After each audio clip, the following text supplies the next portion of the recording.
이진우의 손에 잡히는 경제.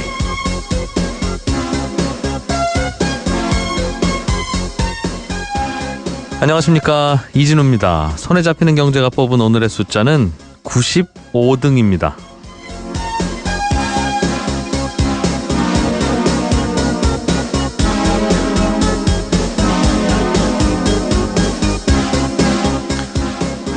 한국은 안돼 공화국이다.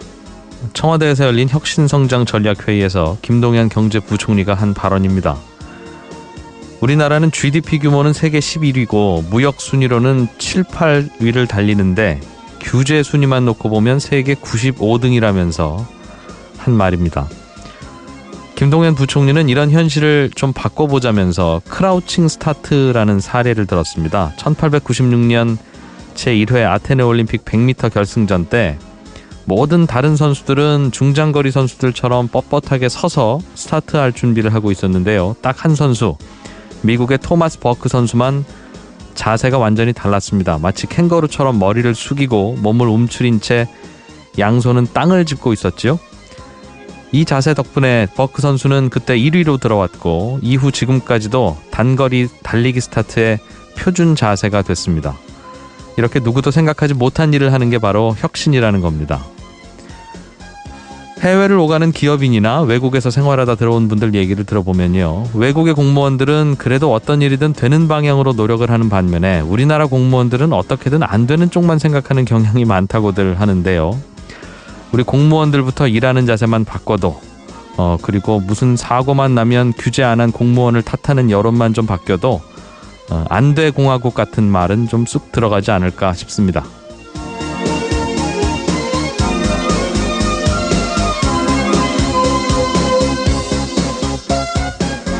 11월 29일 손에 잡히는 경제입니다. 파리바게뜨 가맹점에서 일하는 제빵사들을 직접 고용하라는 정부의 명령이 유효하다는 법원의 판단이 어제 나왔습니다. 잠시 후 인터뷰 시간에 노동법 전문가 연결해서 이 파리바게뜨의 파견 문제 자세하게 좀 배워보겠고요. 뉴스를 듣다 보니까 우리나라의 순대외 채권이 사상 최대치라고 하던데 이게 많으면 좋은 것 같긴 한데 정확히 어떤 개념입니까? 이런 질문 오늘 친절한 경제에서 풀어드리겠습니다. 광고 듣고 오늘 순서도 시작하겠습니다.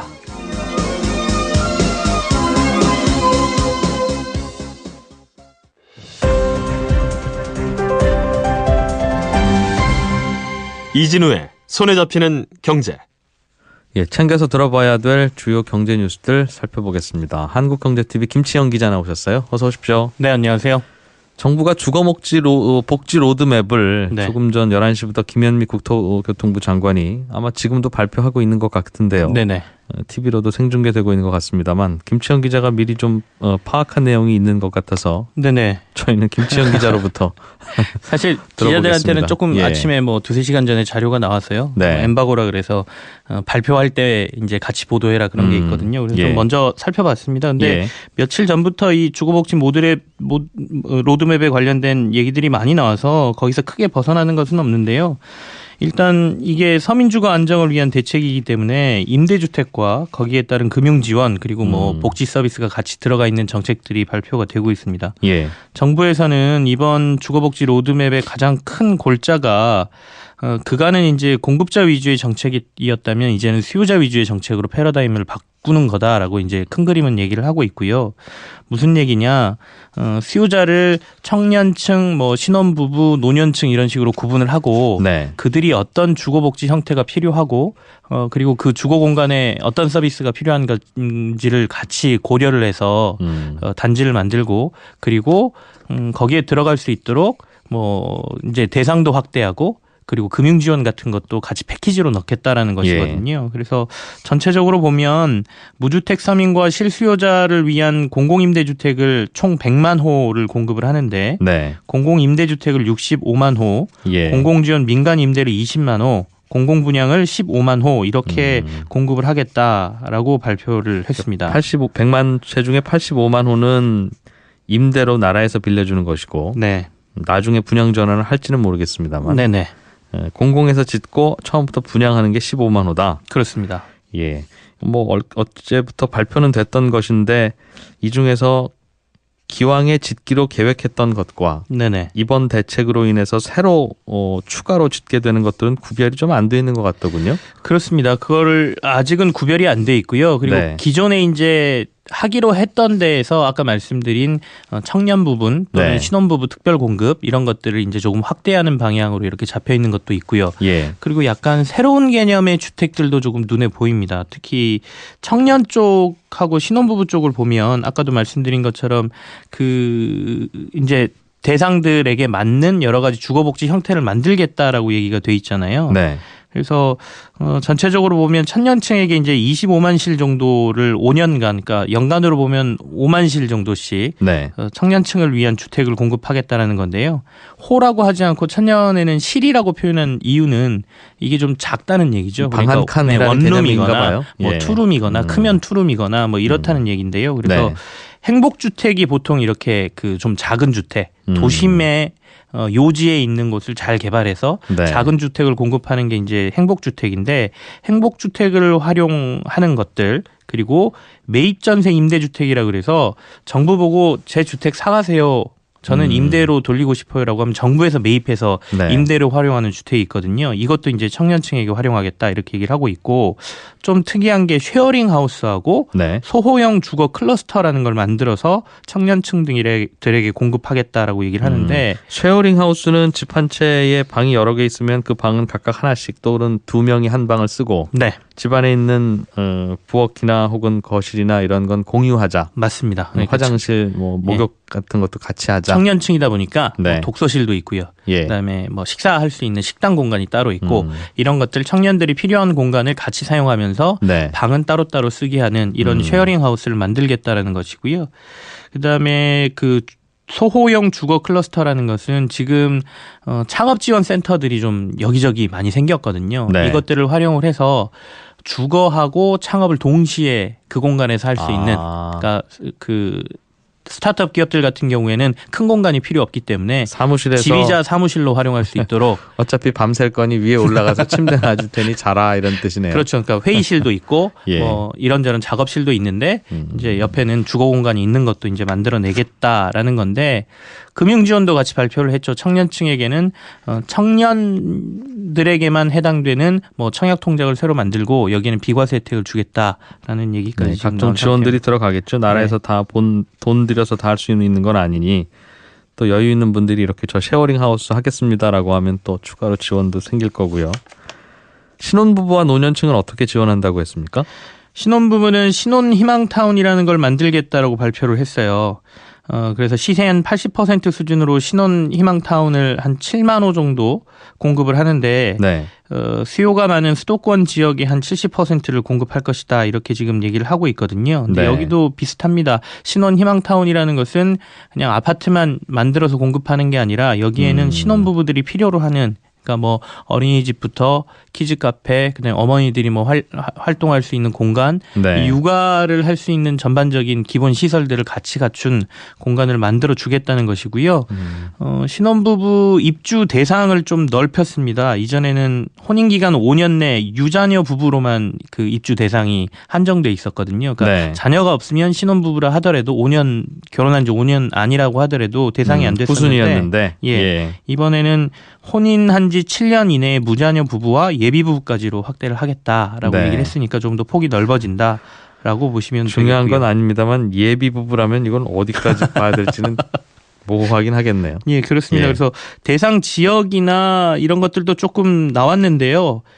성남의 금토, 복정, 그다음에 의왕의 월암, 부천의 괴한, 군포, 대함이 뭐 이런 것들이 네. 이런 곳들이 신규 신혼타운 뭐 대상 부지다라고 지금 얘기가 나왔고요. 듣고 보니 이미 뭐 근처에는 주택가들이 있어서 실제로 신혼부부들이 출퇴근하는 곳이네요. 네, 그렇습니다. 네. 예. 그리고 조금 특이한 게 신혼부부 공급에는 건에 따라서 분양형하고 임대형을 선택할 수 있게 하겠다라고 지금 얘기가 나왔어요. 네. 그래서 분양형 같은 경우에는 주택 가격의 30%를 이제 입주자들이 초기 부담을 하고 나머지는 공유형 모기지라 그래서 예전에 네. 한번 이게 있었거든요. 그러니까 은행권에서 대출은 받는데 네. 이걸 나중에 아파트 시세가에 따라서 손실이 날 수도 있고 아파트가 내려갈 수도 있고 가격이 올라갈 수도 있잖아요. 예. 그 손실과 수익의 부담을 은행하고 이제 입주자가 같이 지는 거죠. 네. 그래서 이렇게 해서 분양은 할 테고 공유형 모기지 형태로 할 테고 임대형 같은 경우에는 주택 가격의 10에서 15%만 초기에 입주자가 부담을 하고 대출은 분할 상환형 전세 대출로 연계를 해주겠다. 네. 이 얘기는 무슨 얘기냐? 지금은 전세 대출은 2년 이후에 새로 갈아타잖아요. 예. 다시 뭐 계약 연장을 하든지 이사를 가야 되니까. 근데 이게 장기 임대로 가기 때문에 10년으로 분할한다라고 보고 10년씩 원리금을 매년 갚도록 해서 결국에는 이 돈을 갚아 나가는 거면 보증금이 결국엔 자기 돈이 되는 거니까 네. 입주자가 돈을 모을 수 있게 하겠다라는 게 정부의 뭐 보관인 것 같습니다. 전세로 일단은 빌려주되 나중에 월부로 매달 조금씩 더 내라는 말입니까? 예. 월세에다가 이제 전세금 상환하는 것까지 포함해서 돈을 내게 하겠다는 얘기거든요. 전세금은 나중에 세입자가 받아가는 돈이잖아요. 예. 그런데 추가로 돈을 더 내라는 건 그러니까 나중에 그 집을 아예 소유할 수 있도록 해준다는 뜻입니까? 소유 전환까지는 아직 얘기가 안 나왔는데요. 그러니까 예. 그냥 정부에서는 가계부채도 지금 관리를 해야 되는 상황이기 때문에 네. 전세 대출까지도 원리금 상환 방식으로 연계를 하겠다라는 걸로 이해를 해야 될 것 같습니다. 전세금을 빌려주되 예. 원금을 조금씩 갚아달라. 원금을 조금씩 갚으면 이게 결국엔 네 돈 아니냐 이런 얘기가 되겠죠. 알겠습니다. 고령 가구들을 위해서 연금형 매입 임대주택이라는 것도 새로운 개념인 것 같은데 지금까지는 그 집에 계속 사시면서 네. 다만 이 집을 저희한테 넘기시면 당장 나가란 말은 안 하니 계속 사시면서 다만 이 집을 담보로 저희가 매월 생활비조로 연금을 드리겠습니다. 그 대신 돌아가시고 나면 이 집은 저희 겁니다. 이제 이런 쪽의 주택연금이 있었는데 그렇죠. 그거하고는 어떻게 달라요? 주택연금은 말씀하신 대로 그 시세에 맞춰서 주택금융공사에서 집을 사죠. 네. 사는데 살기는 거기서 제가 계속 삽니다. 네. 그리고 돌아가실 때까지 매달 일정의 연금을 이제 시세에 따라서 이렇게 주도록 돼 있는 게 주택연금이고요. 이번에 정부에서 얘기한 연금형 매입 임대주택 같은 경우에는 이걸 아예 한국토지주택공사가 사가버립니다. 네. 사가고요. 똑같이 사가는데 주택연금 거기서 살잖아요. 네. 근데 이 매입형 연금 임대주택은 이 판 사람이 이 집에서 나가야 돼요. 이사까지 가셔야 된다. 이사까지 가야 됩니다. 그럼 그 집에 세입자를 들일 수 있겠군요. 예. 그러니까 정부는 그 주택을 리모델링해서 이제 임대를 주거나 이런 네. 식으로 활용을 하고요. 거기 살던 고령자는 어디 삽니까? 고령자는 정부의 공공임대주택으로 정부가 이제 들어갈 수 있게 해주는 거죠. 그러니까 결국엔 자기 사는 공간이 바뀌어야 됩니다. 사실은 어떻게 살다 보면 고령자들은 도심에 살게 되는 경우가 꽤 있어요. 그렇습니다. 예전에는 도심이 아니었는데 어떻게 도시가 발전하다 보니까 여기가 직주 근접형이 되는 거죠, 자연스럽게. 네네. 근데 그분들은 출근할 일은 없고 그런데도 도시와 가까이 사시고 신혼부부들은 출근을 매일 해야 되는데 집값이 비싸니 1시간씩 출근해야 되는 그런 거리에 가서 살 수밖에 없는데 네네. 이 제도를 이용하면 어르신은 조금 바깥으로 나와서 공기 좋은 곳에 사시고 그죠. 신혼부부는 어르신 사시는 그 집에 들어가서 살 수 있도록 중간에 나라에서 심판 봐주는 거네요. 그렇게 봐도 될 것 같습니다. 그러니까 이제 공공 임대주택 중에 이렇게 실버타운식으로 만들어진 임대주택을 만들 테고요. 그쪽으로 이런 임대형 이제 원래 소유자들을 그쪽으로 그렇겠어요. 모실 테고 예. 그리고 이제 리모델링을 해서 도심에 있는 것들은 아까 청년들이나 신혼부부에게 공급할 수 있도록 활용하겠다라는 게 아이디어인 거죠. 도시 외곽에 말씀하신 김 기자가 말씀하신 실버타운이 얼마나 노인들에게 매력적으로 다가오느냐에 따라서 네. 그래 내 집 비워줄 테니까 난 저기 가서 살래 하실지 아유 내가 저기 가서 어떻게 살아 이 친구들아 그렇죠. 그냥 여기서 나 살 어떻게 거야. 만들어내느냐가 그게 중요하겠네요. 예, 중요하겠습니다. 예. 자 그리고 근로 시간을 앞으로 좀 더 줄이자고 해서 네. 여러 가지 주당 최대 노동 시간을 근로기준법에 지금 모호하게 되어 있어서 그렇죠. 이걸 정확하게 좀 바꾸자. 지금은 52시간이 원칙이긴 하나 토요일 일요일까지 더하면 야근도 할 수 있어서 일주일에 뭐 거의 70시간까지 일해도 위법은 아닙니다. 이런 식으로 해석이 되고 있는데 이걸 좀 모호하니까 52시간으로 아예 못을 박자는 논의가 있었는데 이게 국회에서 좀 브레이크가 걸리는 모양입니다. 네, 그렇습니다.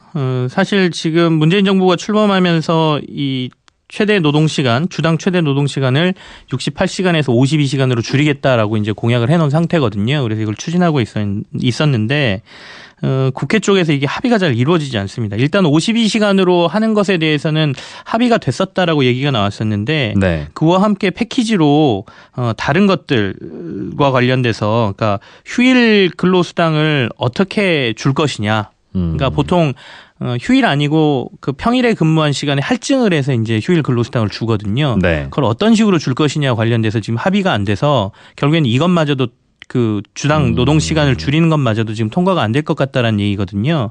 근데 사실 최대 노동 시간 이게 근로기준법에 아까 말씀하신 대로 좀 이상하게 돼 있죠. 네. 그러니까 우리나라 근로기준법에는 일주일을 근무하는 날, 그러니까 평일 5일만을 일주일로 보고요. 예. 그리고 주말은 일주일로 보지를 않거든요. 그래서 하루에 최대 8시간 일할 수 있으니까 5일 하면 40시간이고요. 네. 여기 연장 근로를 또 12시간 허용할 수 있다라고 돼 있어서 그렇게 보면 딱 52시간이 나오는데 네, 52시간인데 휴일 근로라는 게 따로 들어가죠. 하루에 8시간씩 근무할 수 있으니 토요일, 일요일에서 16시간 이렇게 해서 최종 68시간이 나오는 거거든요. 그랬죠. 그래서 그랬을 때 아니 그럼 일주일에 그럼 68시간까지 할 수 있다는 건데 과하지 않습니까? 그러면 토요일, 일요일은 일주일에 안 들어가니까 네. 그건 추가로 따로 할 수 있습니다라고 하는 해석을 그동안 행정 해석을 해왔던 거죠.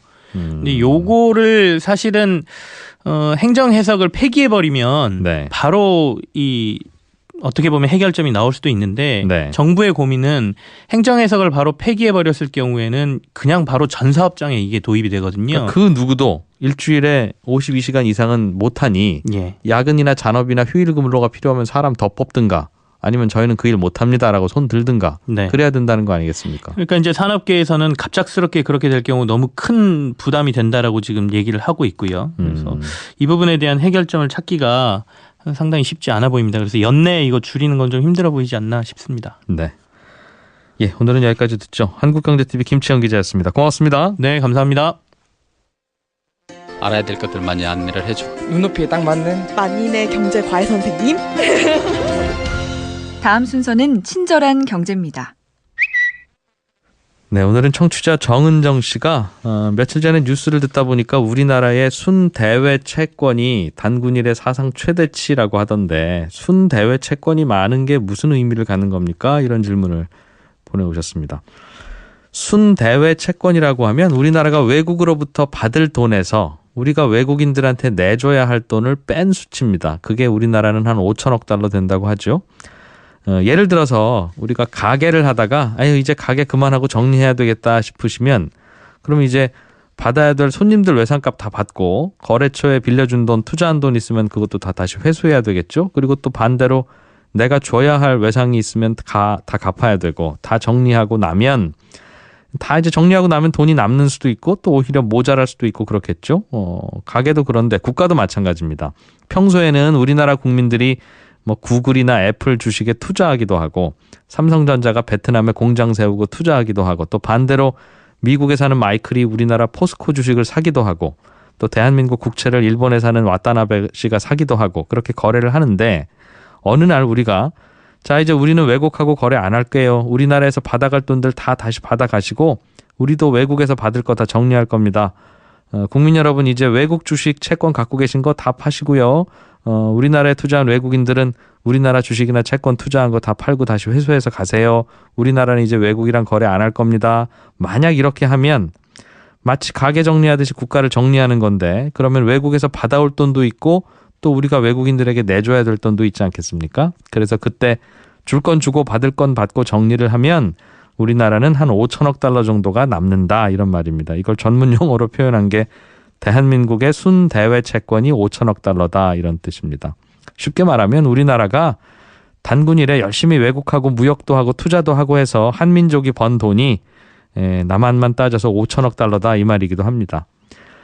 사실 우리나라가 이렇게 가게를 정리하듯이 국가를 정리하면 돈이 모자라지는 않고 한 5천억 달러 정도는 남는 상황이 됐는데 이게 모자라지 않고 남는 상황이 된 게 사실은 몇 년 안 됩니다. 한 10년쯤 전으로만 돌아가도 우리나라가 혹시 국가를 정리하면 받을 돈과 줄 돈이 거의 비슷한 나라였습니다.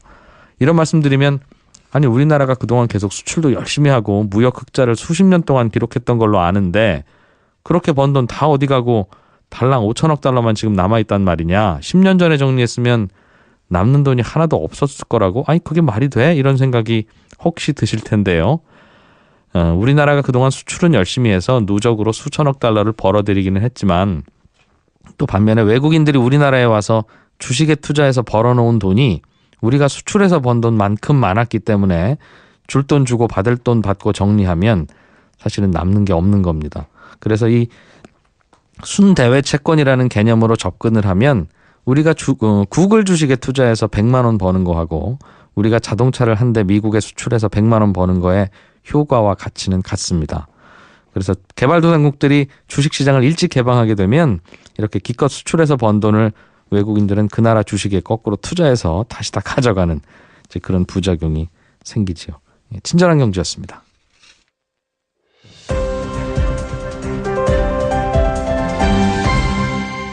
경제를 생각하는 사람들의 즐거운 습관. 이진우의 손에 잡히는 경제. 정부가 지난 9월에 파리바게뜨 가맹점에서 일하는 제빵사들을 파리바게뜨 본사가 직접 고용해라 이렇게 시정명령을 내렸고요.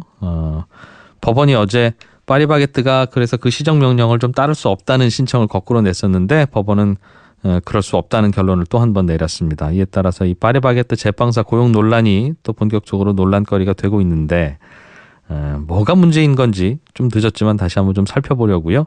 노동법 전문가이신 고려대학교 법학전문대학원 박지순 교수와 얘기 좀 나눠보겠습니다. 박 교수님 나와 계십니까? 네네, 안녕하세요. 예. 네. 어제 법원이 내린 결정은 어떤 의미예요? 이제 그게 직접 고용하라는 뜻입니까? 아니면 좀 다른 내용인 것 같기도 하던데요. 예, 뭐 직접 고용하라는 그런 취지는 아니고요. 이게 이제 사실 뭐 법률 전문가가 아닌 일반인들이 이야기하기는 좀 어려운 이야기인데 어제 이제 각하 명령이 내리지 않았습니까? 각하 판정이. 예. 예, 보통 이제 기각이냐 인용이냐 이제 이렇게 판정을 하는데 이제 각하라는 거는 쉽게 이야기해서 이제 법원이 이건 지금 뭐 법원이 판단할 대상이 아니다 이렇게 본 거죠. 그러니까 이제 어떻게 보면 유보한 것이다 이렇게도 볼 수 있는데 네. 이제 이게 행정처분이냐 아니냐가 이제 사실 쟁점이었거든요. 정부의 고용부의 시정명령이. 네. 근데 이제 이 법원 판단은 이미 이제 파견법을 위반했으면 거기에 따라서 위반에 따른 처벌을 받거나 아니면 과태료 부과 처분을 하면 되는데 정부가 이제 일부러 시간을 줘서 스스로 시정할 수 있는 그런 기간을 준 것에 불과한 거 아니냐. 그러니까 이 기간에 대해서 뭐 이런 시정 조치는 일종의 이제 임의적인 협력을 구하는 거니까 이걸 가지고 뭐 가처분 대상으로 삼기는 어렵다. 이제 이렇게 본 것 같고요. 직접 고용하라. 시간을 줄 테니라고 하는 명령이 예. 그게 과합니다라고 생각하면 너희들이 직접 명령 안 하고 정식 소송 내면 될 거 아니냐. 그렇죠. 그 말이군요. 그렇게 되는 거죠. 예. 그래서 앞으로 이제 그러면 정식 소송을 통해서 이제 다투면 되는 거지. 예. 이거 자체를 시정지 자체를 뭐 가처분 대상으로 삼기에는 좀 무리가 있다. 그럼 어제 나온 법원 거죠? 판결은 이 문제의 가치 판단은 안 한 거군요. 그러니까. 하지 않은 것이죠. 알겠습니다. 예. 예. 그러면 다시 그럼 이 문제를 원점으로 돌아가서 네네. 지금 파리바게뜨 가맹점에서 빵을 굽는 제빵 기사들은 고용이 어떤 식으로 되어 있습니까? 이게 좀 복잡한데요. 이제 본래 프랜차이즈면은 이제 가맹 본점이 있잖아요. 우리가 본사라고 이야기하는. 네. 이제 본점과 가맹점 간의 프랜차이즈 계약을 체결하게 되는데 여기에 이제 이 협력업체가 하나 더 포함이 돼요. 그러니까 3자 관계가 되는 거죠. 근데 이 제빵 기사는 이 협력업체 소속으로 되어 있는 겁니다. 그러니까 이제 이 협력업체 소속의 제빵기사가 가맹점주에 파견되어서 네. 거기에서 가맹점주를 위해서 이제 빵을 굽고 하는 그런 업무를 수행하는 것이죠. 그러다 보니 이제 이 제빵기사에 대해서는 본점도 뭐 일정한 영향력을 발휘할 수 있을 테고 네. 가맹점주는 당연히 자기 가게에서 일을 하고 있으니까 일정한 영향력을 행사할 수 있을 테고 네. 또 협력업체는 고용주니까 예. 고용주로서 또 당연히 자기 근로자에 대해서 영향력을 행사할 수 있겠죠. 그러다 보니 제빵기사를 둘러싸고 이제 이렇게 복잡한 사자관계가 형성이 된 것이죠. 간단하게 보기에는 가맹점 사장님들이 직접 빵을 구우시면 되는데 그건 쉽지 않으니 기사를 채용하셔야 되는 상황일 것이고 그렇죠. 아니면 본사에서 다 구워서 배달해주면 되는데 또 그것도 그렇습니다. 상황이 아니니 현장에서 구워야 되는데 그렇게 되는 거죠. 현장에서 빵을 굽는 분은 그럼 본사 소속도 아니고 가맹점주가 직접 고용한 분도 아니고 제3의 업체에서 고용했다는 뜻이군요. 그렇게 되는 것이죠.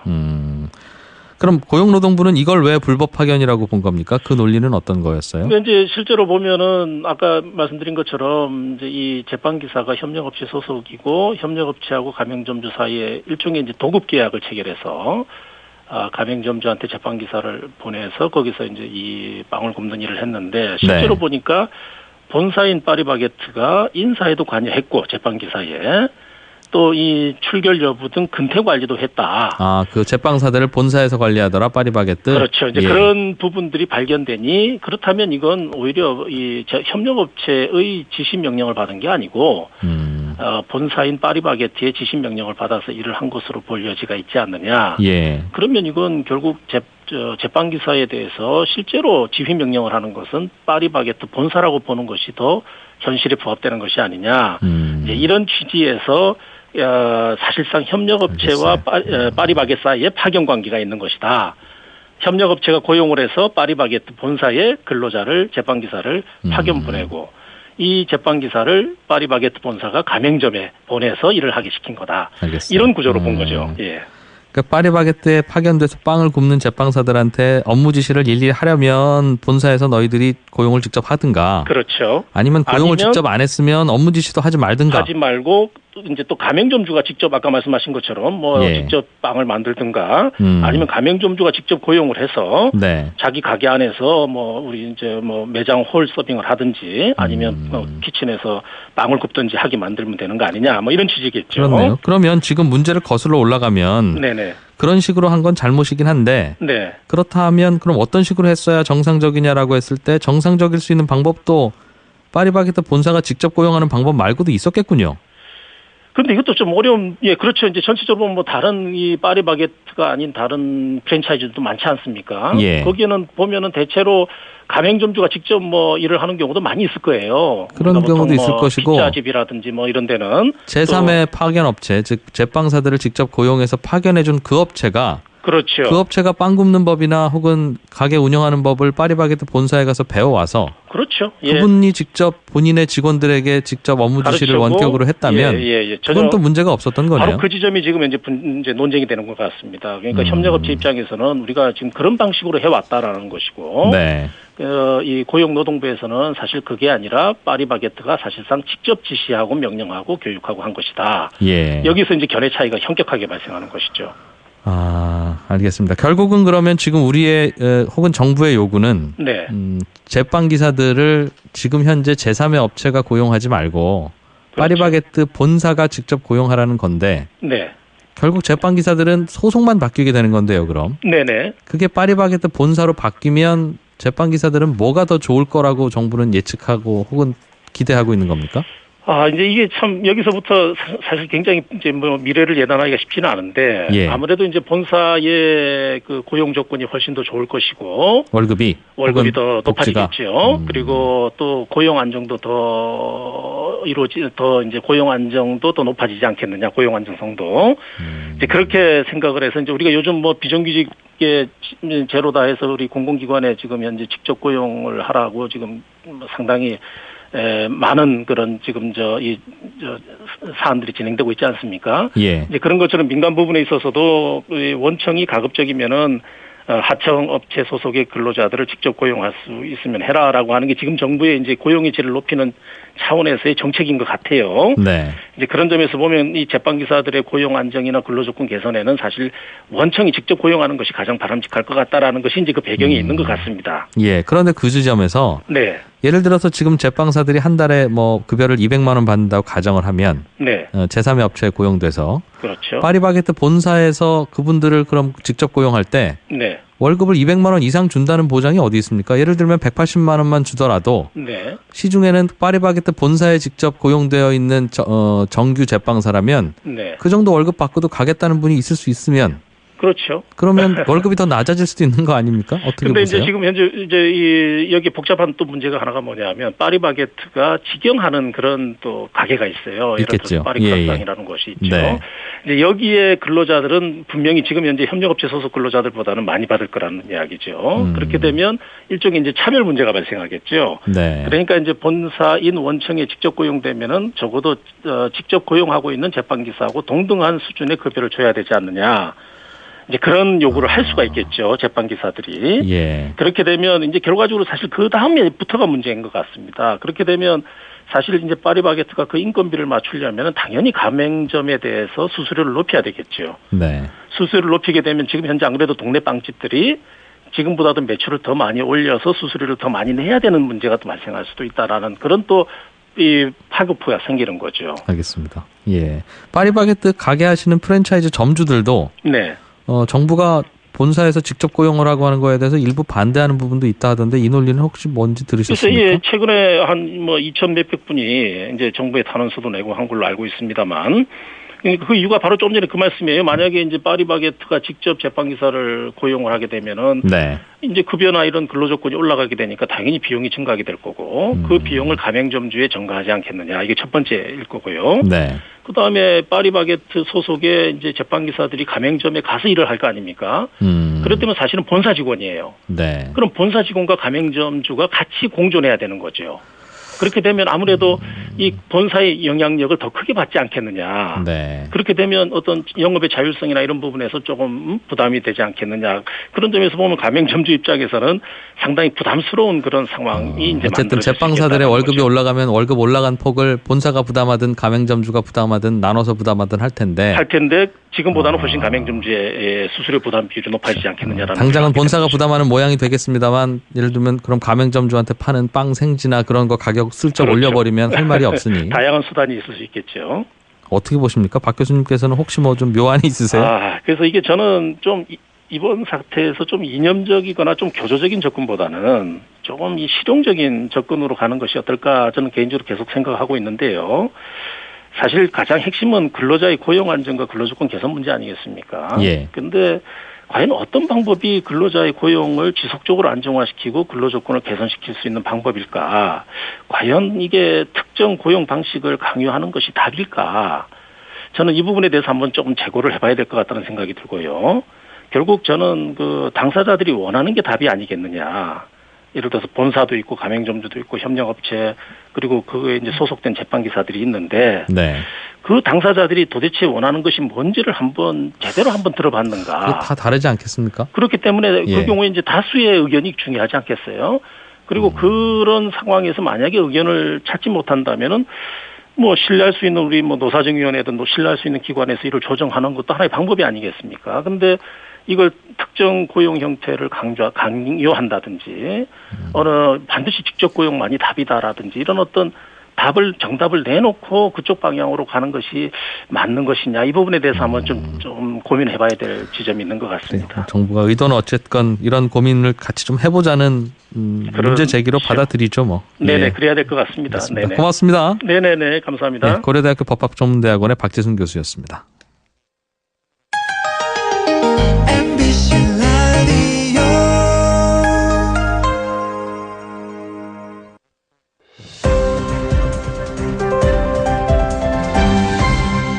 이진우의 손에 잡히는 경제. 아시다시피 경기가 좋아지면 물가가 오릅니다. 우리가 운동을 열심히 하면 체온이 좀 올라가는 거하고 비슷하다라고 설명들을 해서 경기가 좋아지면 물가가 올라가고 그 물가 잡기 위해서 금리도 올리고 하는 게 그동안 중앙은행의 역할이었는데 요즘 미국은 경기는 좋아지는 것 같은데 이상하게 물가가 안 올라서 이거 중앙은행의 입장에서는 그럼 금리를 올려도 되는 건지 좀 다른 이유가 있는 건지 고민거리라고 하네요. 오늘 이 얘기 좀 들어보겠습니다. GFM 투자연구소의 이진우 소장입니다. 어서 오십시오. 네, 안녕하세요. 가끔 경기는 좋아지는데 물가가 이상하게 안 올라라고 하는 게 이게 지금 처음 나타난 현상은 아니고 뭐 과거에도 좀 있긴 했다면서요? 예. 뭐 연준의 의장을 지냈던 그린스판 그리고 지금 현직이고 내년 2월에 그만두게 될 옐런 두 사람한테 수수께끼란 이름 용어가 붙습니다. 그린스펀의 수수께끼, 옐런의 수수께끼. 예전에 그린스펀이 의장일 때도 비슷한 수수께끼 같은 이런 일이 벌어졌어요? 예. 그때 이제 한 2004년 6월부터 해서 한 2년 동안에 연방기금금리를 기준금리를 갖다 1%에서 5.25%까지 꾸준히 올린 적이 있습니다. 네. 꽤 많이 올렸잖아요. 1%가 5.25%까지 갔으니까.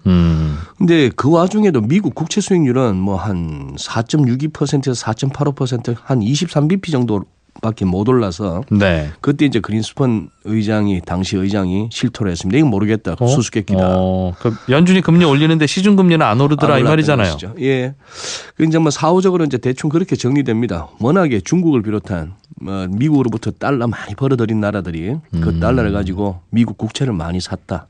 그러다 보니까 국채 가격이 오르면서 그 시장 금리를 할 수 있는 국채 수익률은 못 올랐다 이렇게 설명이 되는데 예. 이제 옐런 수수께끼는 요즘처럼 이렇게 미국 실업률 보면 지금 4%에 가까워졌거든요. 굉장히 낮은 수치라면서요? 굉장히 낮은 수치죠. 예. 네, 뭐 교과서에서 말하는 완전 고용에 가깝다 이 정도인데 그러면 실업률이 그렇게 낮으면 임금이 올라가야 될 것 같고 네. 또 인플레이션도 살아나야 되는 게 예전 우리 경제학 교과서에서 말하는 필립스 곡선이기도 합니다. 네. 뭐 근데 이제 이게 안 맞아 드는 거예요. 그래서 뭐 옐런 의장이 이 인플레이션 둔화가 일시적인 요인 때문이다. 그동안 그렇게 주장해 왔는데 네. 이제 뭐 갈 때가 돼서 그런지 실토를 하네요. 잘 모르겠답니다. 아, 솔직히 왜 물가가 안 오르는지 모르겠다. 네. 그런데 뭐 저도 그렇고요. 네. 야, 물가가 오르면 걱정이지 안 오르면 왜 걱정이냐. 그러니까 이유는 그렇죠. 물론 알고 싶어 할 수는 있습니다만 네. 그럼 뭐 그냥 신경 쓰지 말고 즐기지 그래? 이런 생각하는 분은 없습니까? 예, 뭐 사실 그렇죠. 우리가 뭐 과거 인플레이션 인플레이션이 심하면은 뭐 월급쟁이들 돈같이 떨어지고 네. 저축하는 사람들 나중에 상대적인 박탈감 느끼게 되고. 근데 이제 금융위기 이후에 워낙에 우리가 얼마나 그때 주가도 빠지고 부동산도 빠지고 뭐든지 떨어지다 보니까 그때는 우리가 D의 공포, 디플레이션의 공포라고 했었죠. 네. 그러다 보니까 금융위기 이후에 인플레가 좀 완만한 인플레가 차라리 낫다는 얘기인데 예. 지금 이제 미국 연준은 뭐 12월에도 금리 올리고 내년에도 세 차례, 후내년에도 세 차례 지금 금리 올리겠다고 지금 예고를 해왔는데 네. 지금 이렇게까지 인플레이션이 살아나지 않으면 물가가 안 오르면 네 어떻게 그런 식으로 금리를 올릴 수 있을까? 이게 이제 모든 주가나 금리, 환율까지도 영향을 주다 보니까 시장도 연준도 고민스러운 겁니다. 그렇겠네요. 예전에는 경기 좋은지 안 좋은지 이렇게 딱 좀 보려면 네.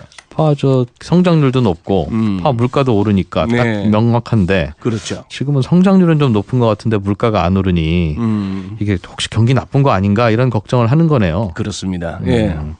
그러면 왜 물가가 안 오르는지에 대해서 전문가들이 이런저런 고민도 하고 설명도 할 텐데 네. 혹시 뭐 좀 들어볼 만한 설명은 없습니까? 이제 뭐 세상이 워낙 많이 달라졌다라고 봐야 될 것 같습니다. 뭐 오죽하면 뉴노멀 하겠습니까? 예. 우리 아마존 효과라고 요즘 많이 하는데요. 인터넷 쇼핑. 그렇죠. 예. 그러다 보니까 사람들이 이제 뭐 인터넷에서 상품 비교 가능하고 업체들은 물건 싸게 내놔야 돼요. 그래서 물가 안 오른다? 예, 그러다 보니까 근로자 임금도 줄고 아니면 일자리가 줄고 이런 식으로 될 수 있고 전통적 소매업체들 몰락하고 네. 또 하나 제가 보기에는 유가가 안정된 것도 큽니다. 워낙 미국 셰일 오일 때문에 오펙 국가들이 감산을 해서 유가 좀 오른다 싶으면 셰일 오일 펑펑 나오죠. 예전에 셰일 오일이 없었다면 경기 좋아지면 석유 사용이 늘어나고 네. 그럼 유가도 오르고 유가가 또 물가에 미치는 영향 큰 석유 없이 만드는 물건 없으니 네. 그리고 또 신재생 에너지도 워낙 요즘 확대되다 보니까 원유의 의존도가 좀 많이 낮아진 거 이 부분도 요즘 이런 옐런 수수께끼의 배경이 되지 않나 싶네요. 알겠습니다. 네. 이 수수께끼가 안 풀리고 계속 물가가 낮으면 혹시 네. 그럼 미국이 금리 올리겠다고 하는 일정이 좀 뒤로 연장돼서 잘 안 될 것도 같은데. 네. 그렇습니까? 어제 뭐 밤사이에 있었던 제롬 파월 연준 의장 지명자도 조금 그런 뉘앙스에 풍겼습니다. 이런 식이라면 좀 금리 오르는 게 그렇게 빨라질 것 같지는 않다는 생각. 예, 그런 뉘앙스를 비쳤네요. 생각보다는 금리 인상 속도가 미국에서 빨라지지는 않을 가능성을 우리 국민들도 저도 염두에는 둬야 되겠습니다. 그런 것 같습니다. 예, 알겠습니다. GFM 투자연구소 이진우 소장이었습니다. 고맙습니다. 예, 말씀 감사합니다. 잘 들었습니다. 예, 손에 잡히는 경제 오늘은 여기까지입니다. 지금까지 저는 이진우였고요. 내일 오전 11시 10분에 다시 오겠습니다. 들어주신 여러분 고맙습니다. 점심 식사들 맛있게 하십시오.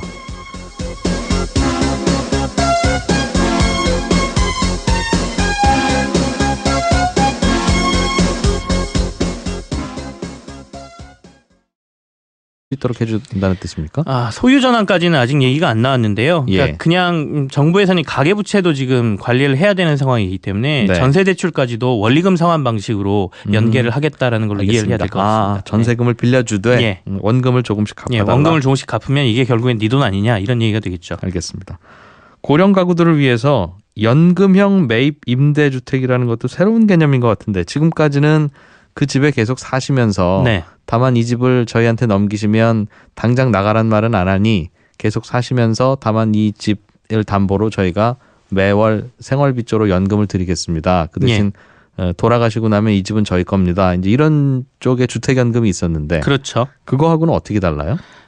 주택연금은 말씀하신 대로 그 시세에 맞춰서 주택금융공사에서 집을 사죠. 네. 사는데 살기는 거기서 제가 계속 삽니다. 네. 그리고 돌아가실 때까지 매달 일정의 연금을 이제 시세에 따라서 이렇게 주도록 돼 있는 게 주택연금이고요. 이번에 정부에서 얘기한 연금형 매입 임대주택 같은 경우에는 이걸 아예 한국토지주택공사가 사가버립니다. 네. 사가고요. 똑같이 사가는데 주택연금 거기서 살잖아요. 네. 근데 이 매입형 연금 임대주택은 이 판 사람이 이 집에서 나가야 돼요. 이사까지 가셔야 된다. 이사까지 가야 됩니다. 그럼 그 집에 세입자를 들일 수 있겠군요. 예. 그러니까 정부는 그 주택을 리모델링해서 이제 임대를 주거나 이런 네. 식으로 활용을 하고요. 거기 살던 고령자는 어디 삽니까? 고령자는 정부의 공공임대주택으로 정부가 이제 들어갈 수 있게 해주는 거죠. 그러니까 결국엔 자기 사는 공간이 바뀌어야 됩니다. 사실은 어떻게 살다 보면 고령자들은 도심에 살게 되는 경우가 꽤 있어요. 그렇습니다. 예전에는 도심이 아니었는데 어떻게 도시가 발전하다 보니까 여기가 직주 근접형이 되는 거죠, 자연스럽게. 네네. 근데 그분들은 출근할 일은 없고 그런데도 도시와 가까이 사시고 신혼부부들은 출근을 매일 해야 되는데 집값이 비싸니 1시간씩 출근해야 되는 그런 거리에 가서 살 수밖에 없는데 네네. 이 제도를 이용하면 어르신은 조금 바깥으로 나와서 공기 좋은 곳에 사시고 그죠. 신혼부부는 어르신 사시는 그 집에 들어가서 살 수 있도록 중간에 나라에서 심판 봐주는 거네요.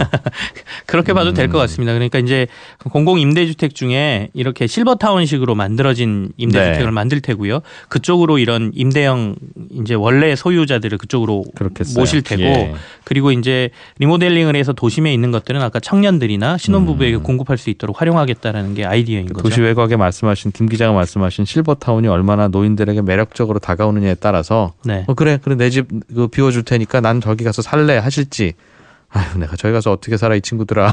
그렇죠. 그냥 여기서 나 살 어떻게 거야. 만들어내느냐가 그게 중요하겠네요. 여러 가지 주거복지 형태를 만들겠다라고 얘기가 돼 있잖아요. 네. 그래서 전체적으로 보면 청년층에게 이제 25만 실 정도를 5년간, 그러니까 연간으로 보면 5만 실 정도씩 청년층을 위한 주택을 공급하겠다라는 건데요.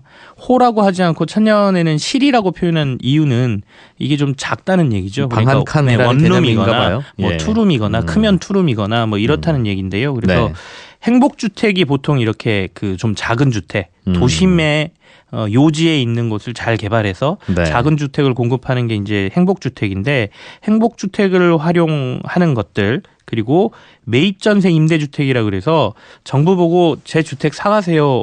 저는 임대로 돌리고 싶어요라고 하면 정부에서 매입해서 임대로 활용하는 주택이 있거든요. 이것도 이제 청년층에게 활용하겠다 이렇게 얘기를 하고 있고 좀 특이한 게 쉐어링 하우스하고 소호형 주거 클러스터라는 걸 만들어서 청년층들에게 공급하겠다라고 얘기를 하는데 쉐어링 하우스는 집 한 채에 방이 여러 개 있으면 그 방은 각각 하나씩 또는 두 명이 한 방을 쓰고 집안에 있는 부엌이나 혹은 거실이나 이런 건 공유하자. 맞습니다. 화장실, 목욕 같은 것도 같이 하자. 청년층이다 보니까 뭐 독서실도 있고요. 그다음에 뭐 식사할 수 있는 식당 공간이 따로 있고 이런 것들 청년들이 필요한 공간을 같이 사용하면서 방은 따로따로 쓰게 하는 이런 쉐어링 하우스를 만들겠다라는 것이고요.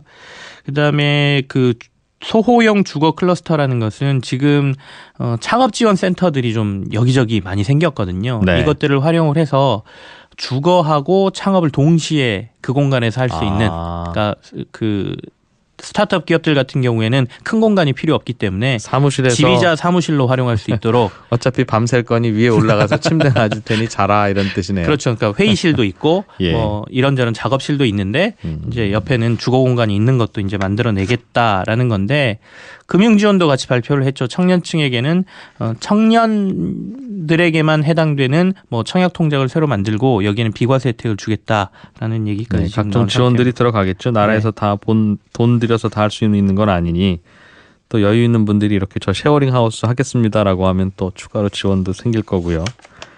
신혼부부와 노년층은 어떻게 지원한다고 했습니까?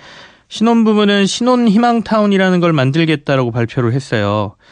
그래서 시세 한 80% 수준으로 신혼 희망타운을 한 7만 호 정도 공급을 하는데 네.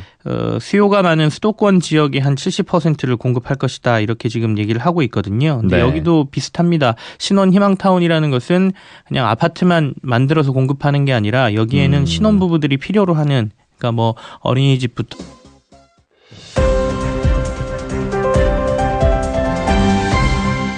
이진우의 손에 잡히는 경제. 예, 챙겨서 들어봐야 될 주요 경제 뉴스들 살펴보겠습니다. 한국경제TV 김치영 기자 나오셨어요. 어서 오십시오. 네, 안녕하세요. 정부가 주거복지 복지 로드맵을 네. 조금 전 11시부터 김현미 국토교통부 장관이 아마 지금도 발표하고 있는 것 같은데요. 네네. TV로도 생중계되고 있는 것 같습니다만 김치영 기자가 미리 좀 파악한 내용이 있는 것 같아서 네네. 저희는 김치영 기자로부터 사실 들어보겠습니다. 기자들한테는 조금 예. 아침에 뭐 2-3시간 전에 자료가 나왔어요. 네. 엠바고라 그래서 발표할 때 이제 같이 보도해라 그런 게 있거든요. 그래서 예. 좀 먼저 살펴봤습니다. 근데 예. 며칠 전부터 이 주거복지 로드맵에 관련된 얘기들이 많이 나와서 거기서 크게 벗어나는 것은 없는데요.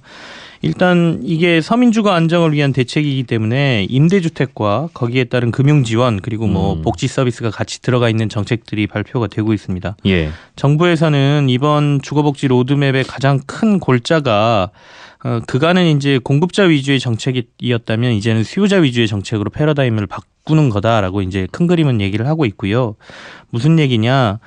수요자를 청년층, 뭐 신혼부부, 노년층 이런 식으로 구분을 하고 네. 그들이 어떤 주거복지 형태가 필요하고 그리고 그 주거 공간에 어떤 서비스가 필요한 건지를 같이 고려를 해서 단지를 만들고 그리고 거기에 들어갈 수 있도록 뭐 이제 대상도 확대하고 그리고 금융 지원 같은 것도 같이 패키지로 넣겠다라는 것이거든요. 예. 그래서 전체적으로 보면 무주택 서민과 실수요자를 위한 공공임대주택을 총 100만 호를 공급을 하는데 네. 공공임대주택을 65만 호, 예. 공공지원 민간임대를 20만 호, 공공분양을 15만 호 이렇게 공급을 하겠다라고 발표를 했습니다. 100만 채 중에 85만 호는 임대로 나라에서 빌려주는 것이고 네. 나중에 분양 전환을 할지는 모르겠습니다만 네네. 공공에서 짓고 처음부터 분양하는 게 15만 호다. 그렇습니다. 예.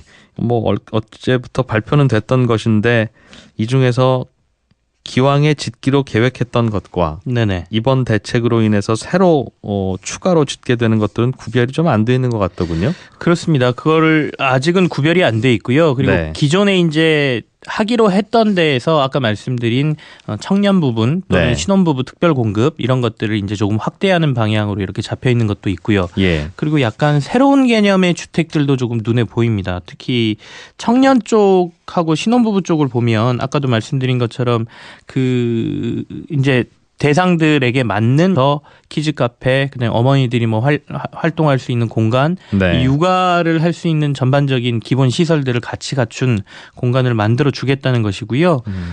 신혼부부 입주 대상을 좀 넓혔습니다. 이전에는 혼인 기간 5년 내 유자녀 부부로만 그 입주 대상이 한정돼 있었거든요. 그러니까 네. 자녀가 없으면 신혼부부라 하더라도 5년 결혼한 지 5년 아니라고 하더라도 대상이 안 됐었는데 후순이었는데 예. 이번에는 혼인한 지 7년 이내의 무자녀 부부와 예비 부부까지로 확대를 하겠다라고 네. 얘기를 했으니까 좀 더 폭이 넓어진다라고 보시면 중요한 되겠고요. 건 아닙니다만 예비 부부라면 이건 어디까지 봐야 될지는 모호하긴 하겠네요. 예, 그렇습니다. 예. 그래서 대상 지역이나 이런 것들도 조금 나왔는데요.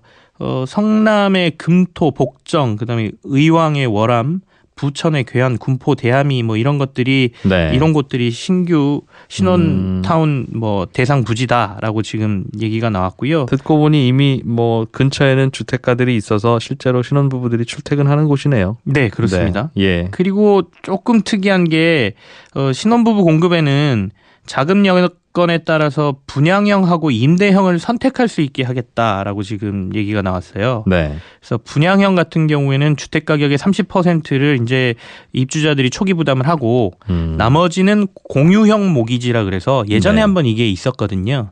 그러니까 은행권에서 대출은 받는데 네. 이걸 나중에 아파트 시세가에 따라서 손실이 날 수도 있고 아파트가 내려갈 수도 있고 가격이 올라갈 수도 있잖아요. 예. 근데 그 손실과 수익의 부담을 은행하고 이제 입주자가 같이 지는 거죠. 네. 그래서 이렇게 해서 분양은 할 테고 공유형 모기지 형태로 할 테고 임대형 같은 경우에는 주택 가격의 10에서 15%만 초기에 입주자가 부담을 하고 대출은 분할 상환형 전세 대출로 연계를 해주겠다. 네. 이 얘기는 무슨 얘기냐? 지금은 전세 대출은 2년 이후에 새로 갈아타잖아요. 예. 다시 뭐 계약 연장을 하든지 이사를 가야 되니까.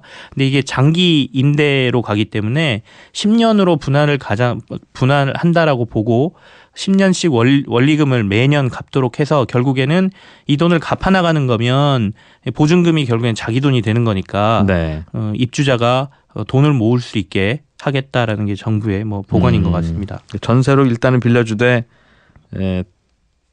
나중에 월부로 매달 조금씩 더 내라는 말입니까? 월세에다가 이제 전세금 상환하는 것까지 포함해서 돈을 내게 하겠다는 얘기거든요. 전세금은 나중에 세입자가 받아가는 돈이잖아요. 예.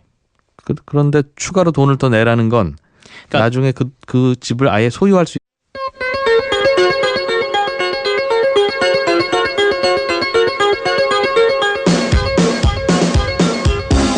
이진우의 손에 잡히는 경제.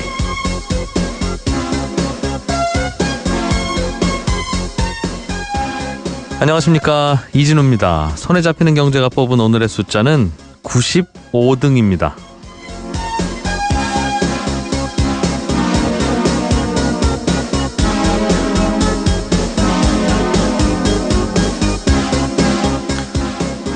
한국은 안돼 공화국이다. 청와대에서 열린 혁신성장전략회의에서 김동연 경제부총리가 한 발언입니다. 우리나라는 GDP 규모는 세계 11위고 무역 순위로는 7, 8위를 달리는데 규제 순위만 놓고 보면 세계 95등이라면서 한 말입니다. 김동연 부총리는 이런 현실을 좀 바꿔보자면서 크라우칭 스타트라는 사례를 들었습니다. 1896년 제1회 아테네 올림픽 100m 결승전 때 모든 다른 선수들은 중장거리 선수들처럼 뻣뻣하게 서서 스타트할 준비를 하고 있었는데요. 딱 한 선수, 미국의 토마스 버크 선수만 자세가 완전히 달랐습니다. 마치 캥거루처럼 머리를 숙이고 몸을 움츠린 채 양손은 땅을 짚고 있었지요. 이 자세 덕분에 버크 선수는 그때 1위로 들어왔고 이후 지금까지도 단거리 달리기 스타트의 표준 자세가 됐습니다. 이렇게 누구도 생각하지 못한 일을 하는 게 바로 혁신이라는 겁니다. 해외를 오가는 기업인이나 외국에서 생활하다 들어온 분들 얘기를 들어보면요. 외국의 공무원들은 그래도 어떤 일이든 되는 방향으로 노력을 하는 반면에 우리나라 공무원들은 어떻게든 안 되는 쪽만 생각하는 경향이 많다고들 하는데요. 우리 공무원들부터 일하는 자세만 바꿔도 그리고 무슨 사고만 나면 규제 안 한 공무원을 탓하는 여론만 좀 바뀌어도 안돼 공화국 같은 말은 좀 쑥 들어가지 않을까 싶습니다.